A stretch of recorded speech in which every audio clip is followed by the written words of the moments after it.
देखिए बच्चों, हम लोग अब एक सिंगल डायग्राम में सारा इवेंट समझने वाले हैं कि एक्शन पोटेंशियल बनता कैसे है, नर्व इंपल्स बनता कैसे। बहुत आसान है बच्चों, मैं बता रहा हूं, बहुत बिल्कुल आसान है। अगर आपको इलेक्ट्रोकेमिकल ग्रेडियंट समझ में आता है, इलेक्ट्रोकेमिकल ग्रेडियंट समझ रहे हो? इलेक्ट्रो मतलब करंट, इलेक्ट्रोकेमिकल किसी केमिकल मतलब आयन। बेसिकली आयन के कंसंट्रेशन डिफरेंस की वजह से इलेक्ट्रिक डिफरेंस यहाँ क्रिएट हो रहा है, जिसकी वजह से पोटेंशियल जनरेट हो रहा है। तो उसी को हम लोग बोलते हैं इलेक्ट्रोकेमिकल ग्रेडियंट।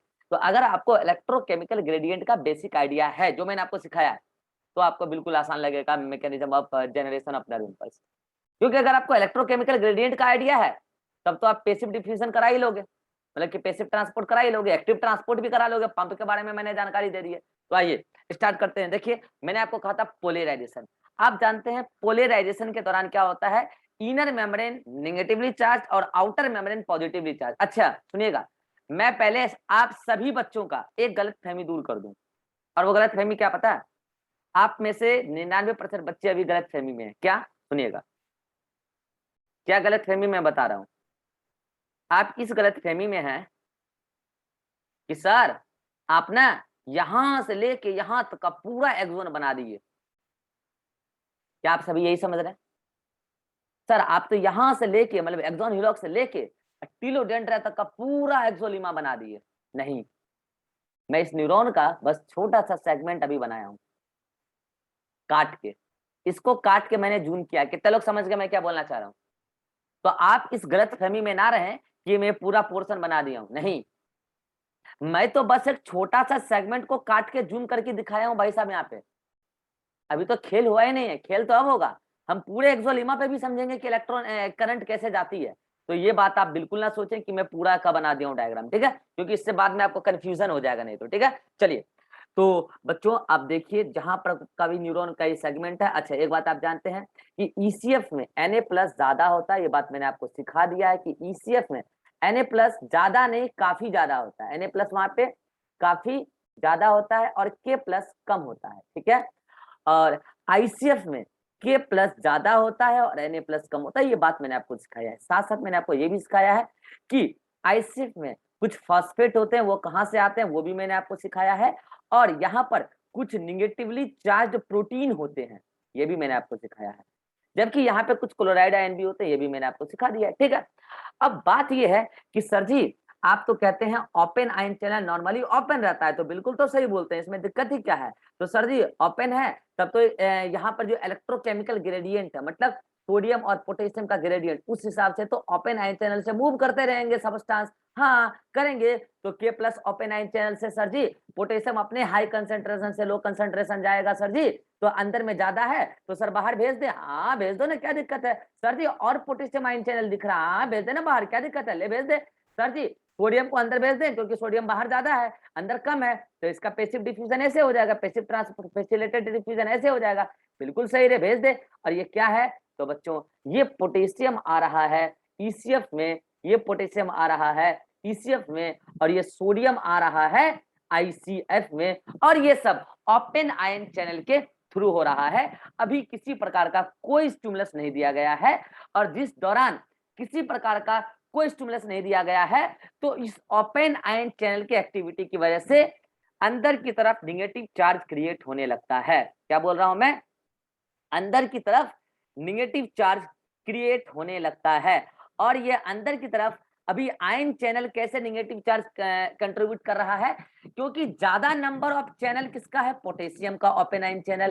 तो ज्यादा पोटेशियम बाहर जा रहा है, कम सोडियम अंदर आ रहा है। और ज्यादा पोटेशियम बाहर जाएगा, कम सोडियम अंदर जाएगा, मतलब अंदर में पॉजिटिव आयन का लॉस हो जाएगा, बाहर पॉजिटिव आयन की मात्रा बढ़ती जाएगी, तो बाहर चार्ज पॉजिटिव आता जाएगा सर जी। तो ओपन आयन चैनल तो इस बात को फेवर कर रहा है कि मेम्ब्रेन अंदर से नेगेटिव हो जाओ और बाहर से पॉजिटिव हो जाओ। इस दौरान उस एक्सोप्लाज्म में पाए जाने वाले एटीपी मॉलिक्यूल को यूटिलाइज कर रहा है। कौन कर रहा है भाई एटीपी मॉलिक्यूल को यूटिलाइज? तो ये एटीपेज एंजाइम कर रहा है। वो उसको एडीपी प्लस इनऑर्गेनिक फॉस्फेट और कुछ एनर्जी में रिलीज कर रहा है। यही एनर्जी यूज हो रहा है, तो ये पूरा मूवमेंट शो हो रहा है ऐसे, और ये पूरा मूवमेंट शो हो रहा है ऐसे। इस दौरान हुआ क्या था, 2 पोटेशियम यहां से बाइंड कर गया था, ये देखिए 3 सोडियम यहां से बाइंड कर गया था, क्योंकि सोडियम बाइंडिंग साइट है। तो हुआ क्या सर जी, हुआ ये कि जब ये मूवमेंट शो किया पंप, तो यहां से 2 पोटेशियम आ गया अंदर की तरफ, और यहां से 3 सोडियम चला गया बाहर की तरफ। And this movement is active transport, क्योंकि यहाँ पे अगेंस्ट द कंसंट्रेशन ग्रेडियंट हो रहा है। और इस पंप के एक एक्टिविटी जब एक बार ये काम करता है, तो इस पंप के वजह से भी ओवरऑल अंदर की तरफ पॉजिटिव आयन का लॉस होता है, तो निगेटिव चार्ज क्रिएट होने लगता है। कई बार ऐसा चल रहा है, और बाहर पॉजिटिव आयन का गेन होता है, तो पॉजिटिव चार्ज क्रिएट होने लगता है। कुल मिला के अब मेम्ब्रेन पोलराइज्ड हो चुकी है, और पोलराइज्ड में भी मेम्ब्रेन इनर की तरफ निगेटिवली चार्ज है, और मेम्ब्रेन आउटर की तरफ पॉजिटिवली चार्ज है। That means here axolemma is now polarized. कितनों को समझ में आ गया था पोलराइजेशन, मैंने बस रिवीजन कराया। पोलराइजेशन, इस दौरान ओपन आयन चैनल खुले हैं, पंप काम कर रहा है, क्योंकि पंप के बारे में तो बस एक डायलॉग याद रखना है, पंप पैदा ही हुआ है मेम्ब्रेन को अंदर से निगेटिव बनाने के लिए, और अभी बना रहा है, वो काम कर रहा है। ठीक है, चलिए अब मैंने क्या कहा आपको, पोलराइजेशन समाप्त। अब हम क्या पढ़ रहे हैं, डीपोलराइजेशन। पढ़े, अरे पढ़े, अब हम पढ़ेंगे डीपोलराइजेशन। पता है 50% बच्चे डीपोलराइजेशन का मतलब क्या समझते हैं, आप में से भी कुछ बच्चे समझते होंगे, क्योंकि डी का मतलब जनरली बच्चे समझते हैं अपोजिट, और पोलराइजेशन का मतलब क्या होता है, किसी भी सरफेस के अक्रॉस चार्ज। तो बच्चा यहाँ क्या सोच लेता है ना अपने मन में, 1 मिनट रुकना यार, चार्ज हो नहीं रहा है, बार बार होगा नहीं तो बैठ जाएगा।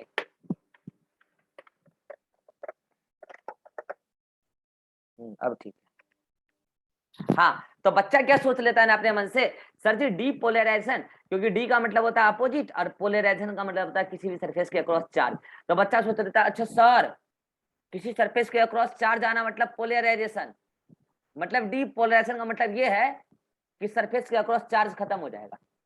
कितने लोग समझ रहे हैं, हाथ खड़ा कीजिए तो, कितने लोग ऐसा समझ रहे हैं, सर डीपोलराइजेशन का मतलब ये है कि चार्ज सरफेस के अक्रॉस खत्म हो जाएगा। देखो ज्योति हाथ खड़ा की, मुझे पता है बहुत सारे बच्चे सोचते हैं गलती से हो गया था।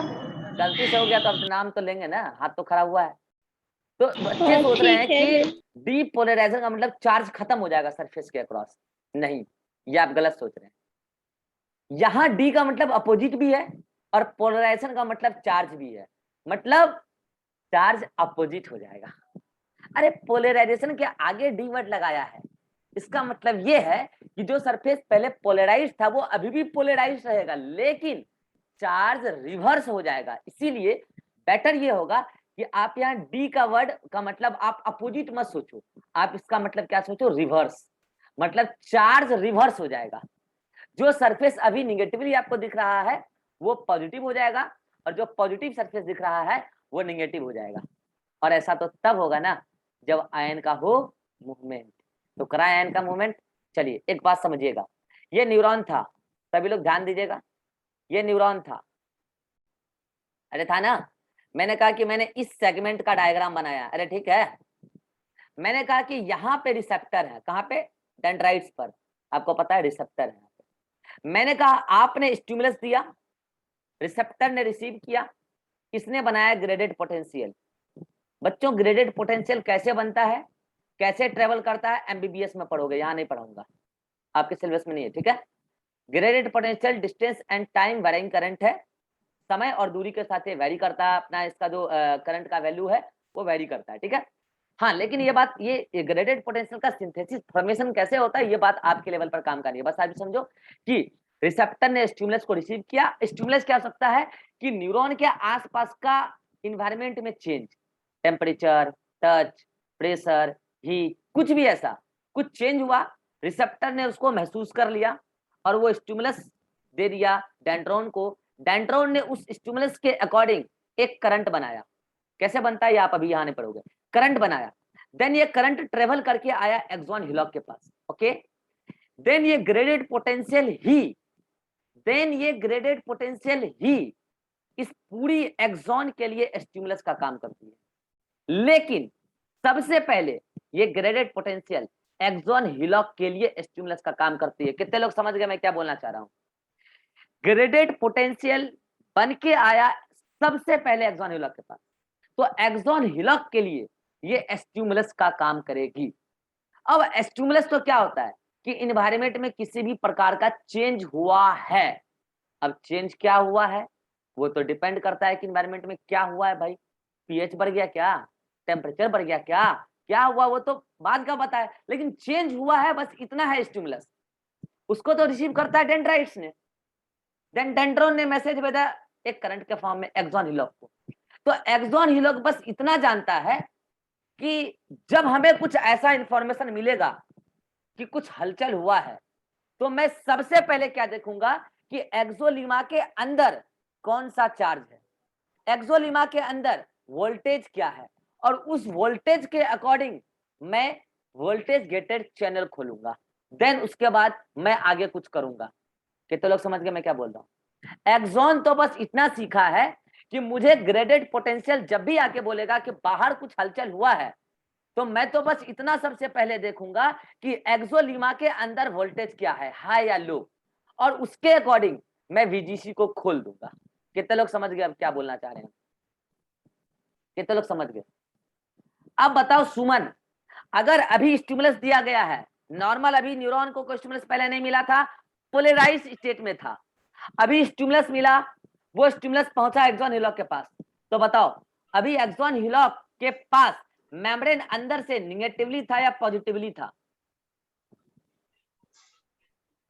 अंदर से सर अंदर से निगेटिव। निगेटिवली था। तो निगेटिवली अंदर से जब निगेटिवली मतलब लो वोल्टेज, तो इस दौरान एक्सोलिमा अपने कौन से वीडीसी को खोल देना चाहेगा, जल्दी बोलो। एनएफ। शाबाश। और कौन सा वीडीसी नहीं खुलेगा इस स्टिमुलस पर? पोटेशियम। शाबाश। तो कुल मिला के अभी जो स्टिमुलस आया ग्रेडेड पोटेंशियल के फॉर्म में आया। लेकिन एक्सोलिमा ने तो ये सीखा है ना, स्टिमुलस आने के बाद मुझे एक्सोलिमा के अंदर का वोल्टेज चेक करना है। वोल्टेज उसको मिला क्या, लो, लो मिला। ये लो वोल्टेज पर ग्रेडेड पोटेंशियल का आना, हेलो, लो वोल्टेज पर ग्रेडेड पोटेंशियल का आना, that is low voltage stimulus. And low voltage stimulus induces the opening of sodium voltage gated channel. कितने लोग समझ गए कि अब सोडियम वेरिएसी खुलने वाला है? कितने लोग समझ गए सोडियम वेरिएसी खुलने वाला है? जल्दी जल्दी बोलो, सोडियम वेरिएसी खुलने वाला है। तो कुल मिला के इस एरिया में जितने भी सोडियम वेरिएसी होंगे वो सब खुल जाएंगे। अरे खोल दूं, अरे खोल दूं, लो लो मैं खोल रहा हूं, देखो मैं सोडियम वेरिएसी खोल रहा हूं, देखो सोडियम वेरिएसी खुलने वाला है, देख लो खुल रहा है सोडियम वेरिएसी। अरे कुंडी हटाओ, कैल्शियम को हटाओ, कैल्शियम हटा, कुंडी कुंडी हटा, गेट खुल रहे, खुल खुल खुल गेट खोल, ले ले ले ले ले गेट खुल गया। और गेट खुलने के बाद सीन कुछ ऐसा हो गया, गेट साइड में रखा हुआ है, कुंडी हटा है ना, इसलिए कुंडी हटा। अच्छा, और सोडियम गेट है क्या कहीं पे? हाँ हाँ है ना, इसको भी खोलो, खोल रहे, खोल खोल खोल, ये गेट खोल, गेट खोल, कुंडी हटा, कुंडी हटा, कुंडी हटा, कुंडी हटा, कुंडी हट गया, गेट खुल गया, गेट साइड में रखा हुआ है, गेट साइड में रखा हुआ है, ठीक है, गेट उसके साथ अटैच है, बस साइड में रखा हुआ है, वो भी उसी का पार्ट है, प्रोटीन का ही पार्ट है, ठीक है, साइड में रखा हुआ है। बस कैल्शियम आयन उसको जोड़ के रखा था, कैल्शियम आयन हट गया यहाँ से और ये गेट खुल गया। कितनों को समझ में आ गया गेट कैसे खुला? जल्दी बोलो, कितनों को समझ में आ गया गेट कैसे खुला? चलो अब सभी लोग बताना, इसका फुल फॉर्म पढ़ो क्या है? Sodium voltage gated channel. Channel सभी लोग चैट में बोलिए जल्दी से फटाफट, चैनल कौन सा ट्रांसपोर्ट अलाउ करता है, पीटी या एटी, एक्टिव ट्रांसपोर्ट या पैसिव ट्रांसपोर्ट? जल्दी से बोलिए, जल्दी से चैट में फटाफट, पीटी या एटी, पैसिव ट्रांसपोर्ट या एक्टिव ट्रांसपोर्ट?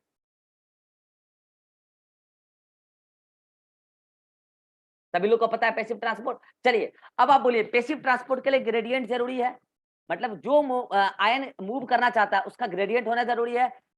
सोडियम वीडीसी खुला है, पोटेशियम वीडीसी नहीं खुला है। हेलो, सोडियम वीडीसी खुला है, पोटेशियम वीडीसी अभी बंद है क्योंकि उसके लिए स्टिमुलस आया ही नहीं था। तो बताओ ज्योति, कौन सा आयन कौन से वीडीसी से कहां जाना स्टार्ट कर देगा? जल्दी बोलो, कौन सा आयन कौन से वीडीसी से कहां जाना स्टार्ट कर देगा? जल्दी बोलो, ज्योति सोडियम आयन सोडियम बीजीसी से बोलो बोलो, बता तो रहे। हाँ बोलो बोलो। Sir sodium ion sodium BGC से जाना स्टार्ट करेगा। कहाँ कहाँ से कहाँ, कहाँ से कहाँ? ईसीएफ से आईसीएफ। शाबाश, ईसीएफ से आईसीएफ। तो ईसीएफ से देखो सोडियम अंदर अंदर आने लगा, और देखो ये सोडियम अंदर आने लगा, सोडियम अंदर आने लगा, गेट खुल गया ना इसलिए, गेट खुल गया ना इसलिए, तो सोडियम अंदर आने लगा। अब देखो ये सोडियम अंदर आने लगा, देखो सोडियम अंदर आने लगा, और पता है ये काम ना फ्रैक्शन ऑफ सेकंड में होता है। बहुत सोडियम आते हैं फटाफट फटाफट फटाफट, इसको आप क्या बोलेंगे? Sodium influx through sodium voltage gated channel. अब बताओ सीन क्या होगा, मैं इसको मिटा रहा हूं। अब बताओ यहाँ सीन क्या होने वाला है? सीन बहुत तगड़ा होने वाला है, जो भी सीन होगा बहुत तगड़ा सीन होगा। पता है क्या सीन होने वाला है? देखो इधर, ये तो सोडियम पहले थोड़ा सा था ये अंदर, जब सोडियम वजह से खुला ड्यू टू स्टिमुलस, बहुत ज्यादा सोडियम अंदर आने लगेगा। अब बताओ जब बहुत ज्यादा सोडियम अंदर आने लगेगा, वो अपने ग्रेडियंट के हिसाब से आ रहा है ना, जब बहुत ज्यादा सोडियम अंदर आने लगेगा तो बताओ अंदर पॉजिटिव चार्ज एक्सेस होने लगेगा कि होने लगेगा, और बाहर पॉजिटिव चार्ज की मात्रा घटने लगेगी कि नहीं घटने लगेगी? तो बताओ रिबा, अगर सोडियम का रैपिड इन्फ्लक्स होगा through the opening of sodium VDC by the stimulus, by the applying stimulus at low voltage, तो क्या होगा? थोड़े ही समय में क्या होगा? एक्सोलिमा की इनर सरफेस पहले निगेटिवली से क्या होने लगेगी? बोलिए, पहले नेगेटिवली से क्या होने लगेगी? जल्दी बोलो। पॉजिटिव हो जाएगा। पहले जीरो होगी, पहले न्यूट्रल होगी। अभी मैंने आपको बोला था पोलराइजेशन के दौरान ये -70 गुना, -70 मिलीवोल्ट था ना, मतलब Yes, sir. 70 गुना ज्यादा निगेटिव थी।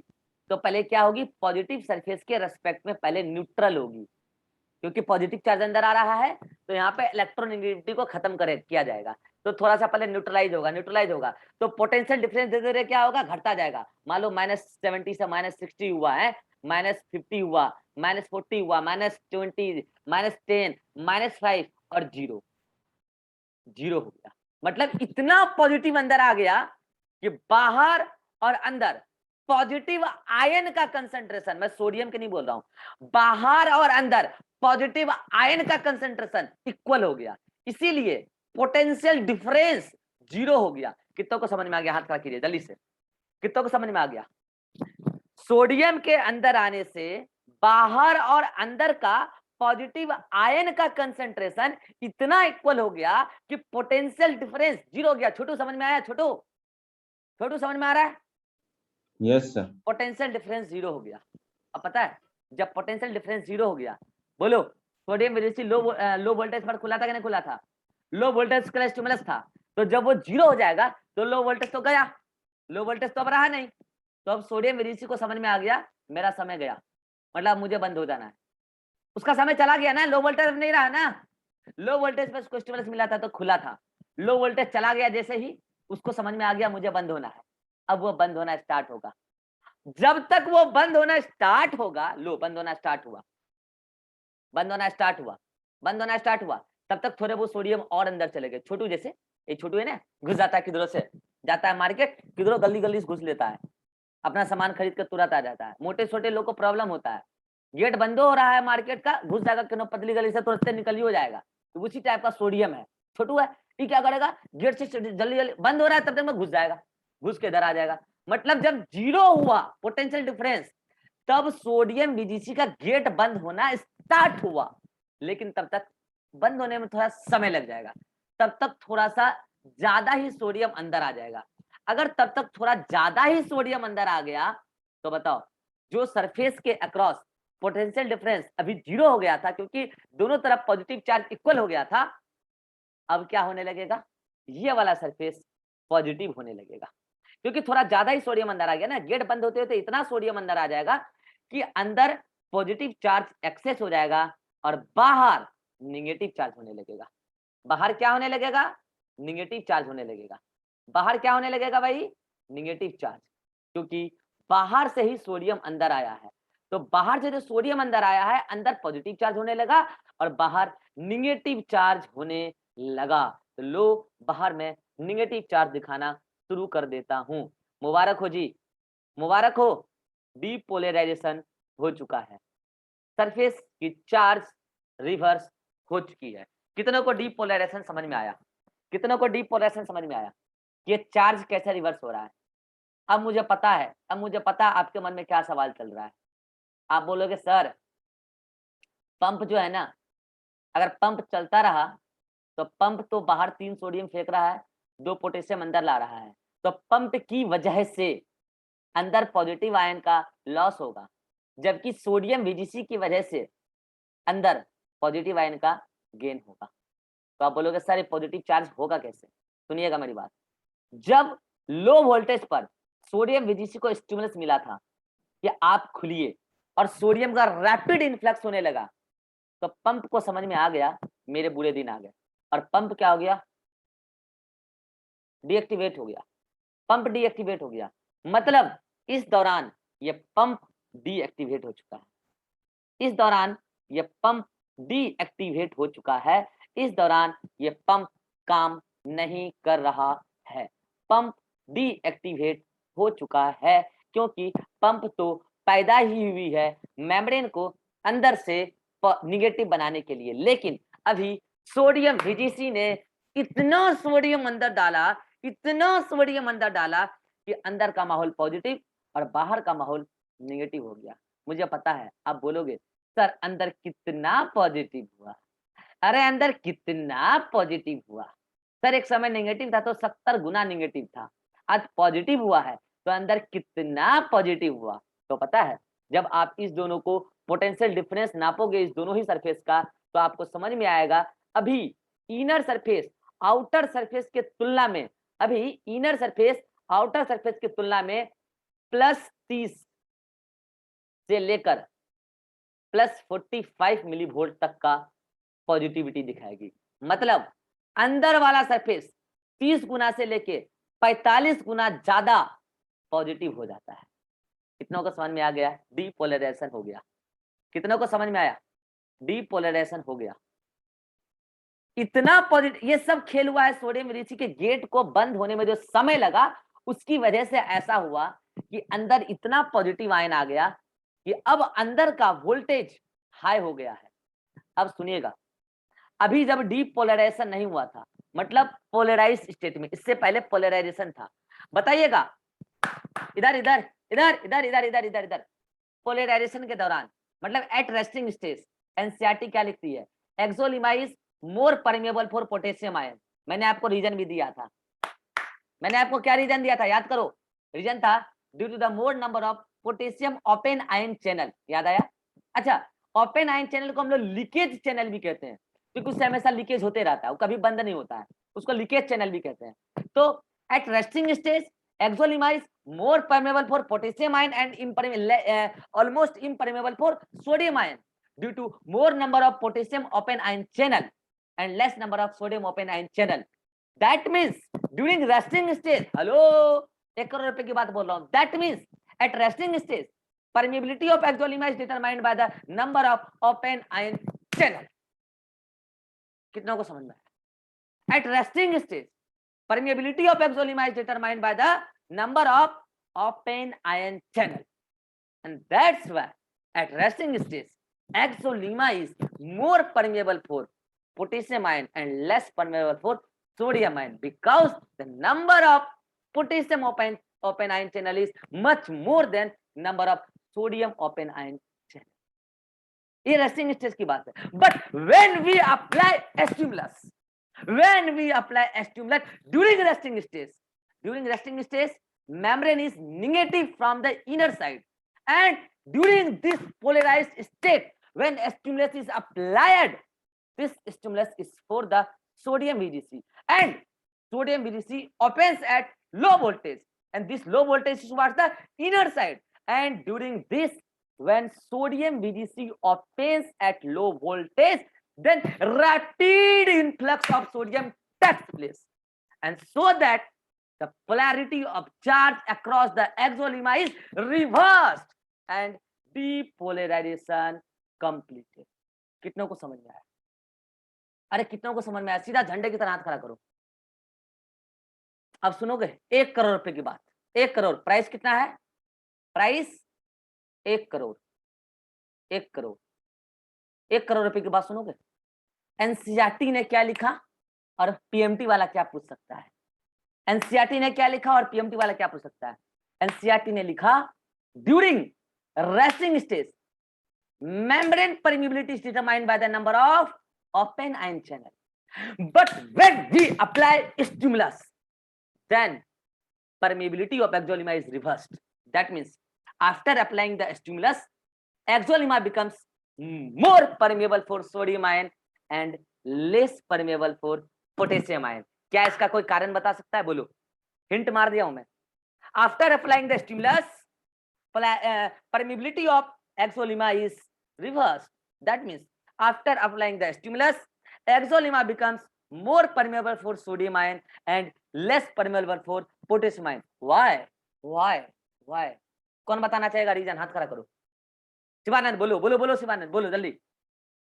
सर वो जो टाइम बचता है सर गेट में लगने के लिए. नहीं, कारण ये नहीं है, वो तो ठीक है, वो तो कारण है कि अंदर पॉजिटिव हो गया ज्यादा. मैं पूछ रहा हूं कि स्टिमुलस देने के बाद ये मेम्ब्रेन सोडियम के लिए ज्यादा परमेबल हो गई.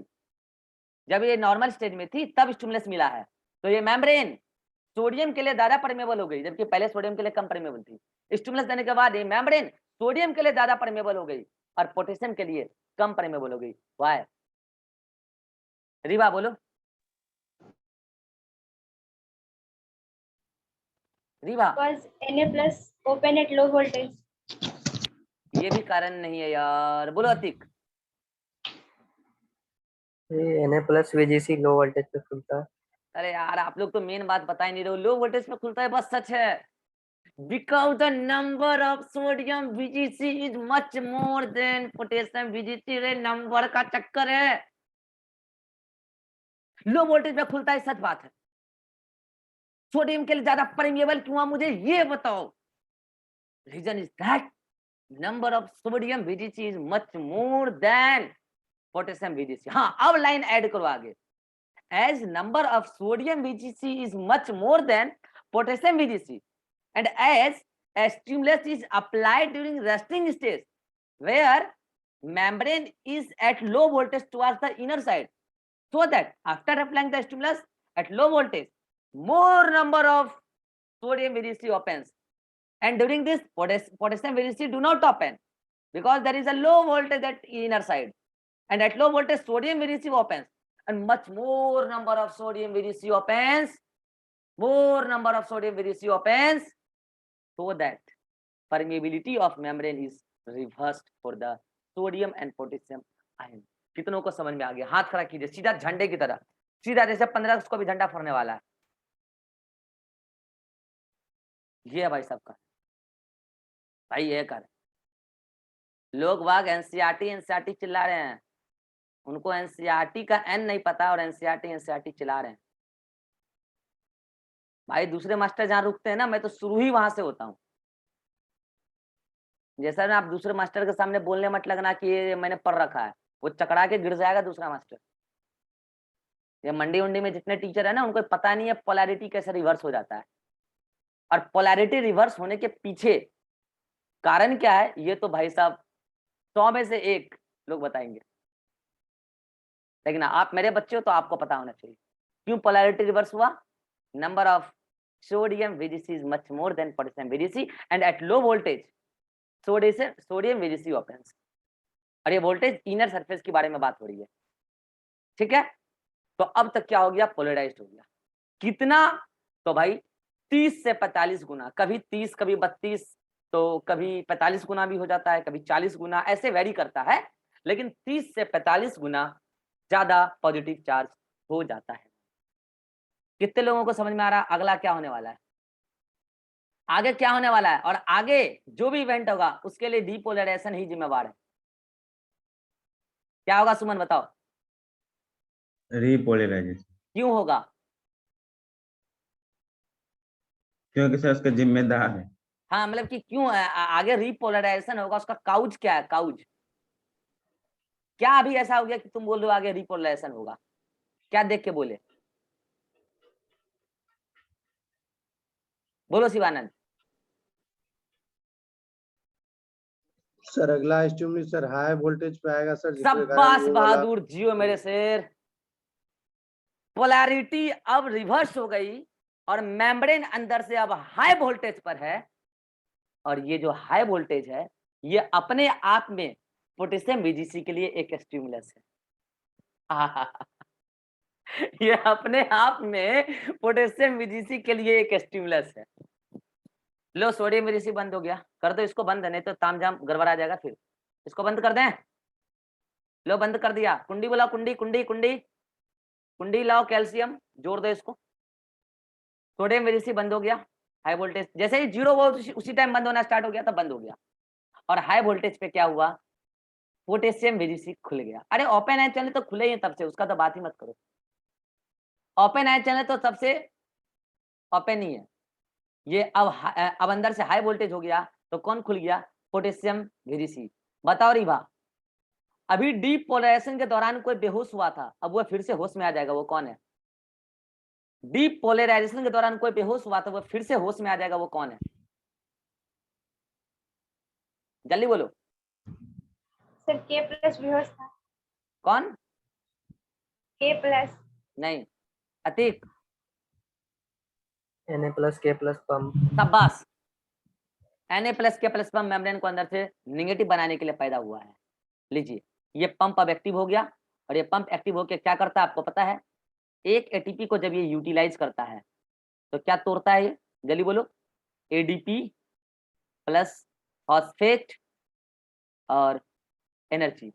फिर से ये क्या करने लगेगा, वही 2 पोटेशियम अंदर और 3 सोडियम बाहर। अच्छा, इतना होने के दौरान अब इस दौरान ये पंप काम करना बंद कर दिया होगा, पंप का काम अब छोड़ दो। सॉरी, VGC सोडियम VGC का काम अब बंद करो। हो गया, उसका जितना काम था हो गया, गेट बंद हो गया ना उसका। स्क्रीनशॉट आप वीडियो से ले लेना निकाल के, नहीं तो मैं निकलवा के भेज दूंगा, ठीक है? चलो, उसका काम बंद हो गया। अब कौन खुल चुका है? तो अब खुल चुका है कौन, पोटेशियम VGC। तो पोटेशियम VGC से पोटेशियम इधर से जाना स्टार्ट होगा, पोटेशियम VGC से इधर से पोटेशियम निकलना स्टार्ट होगा। दिस इज पोटेशियम, और बहुत सारे पोटेशियम निकलेंगे एकदम लगातार, बहुत सारे। और इससे 3 सोडियम बाहर और 2 पोटेशियम अंदर आना फटाफट स्टार्ट होगा। कितनों को समझ में आ रहा है कि अब सीन क्या होने वाला है? सीन क्या होने वाला है, कितनों को समझ में आ रहा है? अरे ओपन आयन चैनल तो अभी भी खुले हैं, लेकिन अब क्या हुआ कि तुरंत ही जैसे ये हुआ कि अंदर से मेम्ब्रेन पॉजिटिव हुआ, तुरंत सोडियम VGC खुला। हाँ, ये सच बात है कि अभी पोटेशियम VGC बंद रहेंगे। तो सोडियम VGC जब खुला और पंप दोबारा रीएक्टिवेट हुआ, और पंप जब दोबारा रीएक्टिवेट हुआ तो पंप फटाफट सोडियम बाहर फेंकने लगा, और पोटेशियम VGC फटाफट पोटेशियम बाहर फेंकने लगा। बाहर ओवरऑल पॉजिटिव चार्ज ज्यादा होने लगा, और बाहर अगर पॉजिटिव आयन ज्यादा होने लगा तो पॉजिटिव चार्ज क्रिएट होने लगा। बाहर अगर पॉजिटिव आयन ज्यादा होने लगा तो बाहर पॉजिटिव चार्ज क्रिएट होने लगा। अच्छा, बाहर पॉजिटिव आयन कहाँ से आ रहा है? पोटेशियम VGC से फटाफट आ रहा है, तो उससे पोटेशियम का कंसंट्रेशन बढ़ रहा है बाहर, ये पोटेशियम की वजह से आयन बढ़ रहा है बाहर, पॉजिटिव चार्ज। और पंप भी तो ओवरऑल ज्यादा ही पॉजिटिव बाहर फेंक रहा है, और कम अंदर फेंक रहा है, तो ओवरऑल बाहर पॉजिटिव होने लगा और अंदर की तरफ निगेटिव होने लगा, अंदर की तरफ निगेटिव होने लगा, अंदर की तरफ पूरा माहौल निगेटिव होने लगा, क्योंकि अंदर से ही तो लॉस हो रहा है किसका, आयन का। किसका? तो पॉजिटिव आयन का। तो अंदर से माहौल क्या होने लगा भाई, निगेटिव होने लगा। लो, आप समझ पा रहे क्या हो रहा है? मतलब पहले तो क्या हुआ, अंदर का माहौल जो पॉजिटिव था वो पहले न्यूट्रल हुआ होगा। बताओ कैसे? +30 से क्या हुआ होगा, +20, +20 से क्या हुआ होगा, +10, +10 से +5, +5 से 0, मतलब वोल्टेज डिफरेंस पहले 0 हुआ होगा। अब बताओ, 0 होने के बाद पोटेशियम VGC बंद होना स्टार्ट हुआ होगा, यस और नो? अरे पोटेशियम VGC बंद होना स्टार्ट हुआ होगा, लेकिन स्टार्ट होने में थोड़ा समय लग जाएगा। और जो स्टार्ट होने में थोड़ा समय लग जाएगा, इतना समय लग जाएगा, इतना समय लग जाएगा, इतना समय लग जाएगा। पोटेशियम VGC को बंद होने में थोड़ा ज्यादा ही समय लगता है। इतना समय लग जाएगा कि अंदर बहुत ज्यादा निगेटिव हो जाएगा, इतना निगेटिव हो जाएगा कि मामला -70 पे पहुंच जाएगा। मुबारक हो जी, आप जहां थे वहीं पहुंच चुके हैं। मेम्ब्रेन पहले -70 का पोटेंशियल डिफरेंस रखती थी, अभी भी -70 का रख रही है। रीपोलराइज्ड हो गया, पहले जैसे था मेम्ब्रेन वैसे ही हो गया। कितनों को समझ में आ गया रीपोलराइजेशन के दौरान क्या हुआ? कितनों को समझ में आ गया रीपोलराइजेशन के दौरान क्या हुआ है? डीपोलराइजेशन का जस्ट अपोजिट हुआ है। किसी को कोई डाउट है यहाँ तक तो बोलो। हाइपरपोलेशन में बाद में समझा दूंगा, हाइपरपोलेशन बाद में क्या भी ये समझा देता हूँ, हमारे पास 2 मिनट समय है। देखिए बच्चे, हाइपरपोलेशन में क्या होता है पता है? हाइपरपोलेशन में ये होता है कि पोटेशियम VGC को कई बार बंद होने में बहुत ज्यादा समय लगता है। हालांकि ये अक्सर नहीं होता है, लेकिन कई बार बहुत ज्यादा समय लग जाता है, बहुत ज्यादा समय। मतलब देखिए सब काम फ्रैक्शन ऑफ सेकेंड में होता है, ये हम with respect to normal time बोल रहे हैं, थोड़ा ज्यादा ही समय लग जाता है। तो इतना ज्यादा अंदर से पोटेशियम का लॉस हो जाता है कि मामला -85 तक भी चला जाता है। This is hyperpolarization. मतलब होना था रिपोलराइजेशन, मतलब -70 से हम गए थे +30 पे, तो -70 ही होना था रिपोलराइजेशन में। लेकिन कई बार क्या होता है कि पोटेशियम VGC को कुछ ज्यादा ही समय लग जाता है बंद होने में, तो मामला -85 तक पहुंच जाता है। फिर आप सोचोगे सर फिर वो मेम्ब्रेन नॉर्मल कैसे होता है? तो ये आपके लेवल का डिस्कशन नहीं है, हो जाता है नॉर्मल, आप MBBS में पढ़ोगे, ठीक है, लेकिन ऐसा रेयरली होता है। हाँ, तो यही जो कुछ ज्यादा ही रिपोलराइज हो गया तो उसी को बोलते हैं हाइपरपोलराइजेशन। बाकी अगर आपको कोई समस्या है तो अगले मीटिंग में हम आपसे बात करते हैं। यहाँ तक स्क्रीनशॉट लीजिए और इन सारी बातों को आप अपने मन से एक बार दोबारा सोचिए। अगले मीटिंग में मिलते हैं और आपका डाउट लेते हैं, ठीक है।